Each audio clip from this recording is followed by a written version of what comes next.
திமுக குறித்து ஆதவ் அர்ஜுனா விமர்சித்திருந்த நிலையில் விலாசம் அற்றவர்களுக்கு நாங்கள் விலாசம் தர தயாராக இல்லை என்று அமைச்சர் சேகர்பாபு தெரிவித்துள்ளார்.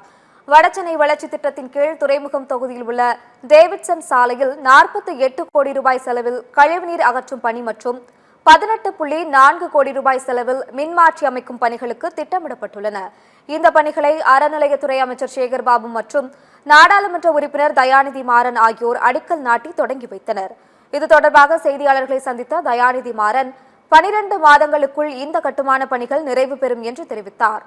பின்னர் பேட்டியளித்த அமைச்சர் சேகர்பாபுவிடம் திமுக குறித்து தாவேக ஆதவ் அர்ஜுனா விமர்சித்தது தொடர்பாக கேள்வி கேட்கப்பட்டது. இதற்கு பதிலளித்த சேகர்பாபு, கேள்வி கேட்பவர்களின் தகுதியை பொறுத்துதான் பதில் வரும், விலாசம் அற்றவர்களுக்கு நாங்கள் விலாசம் தர தயாராக இல்லை என்று கூறினார்.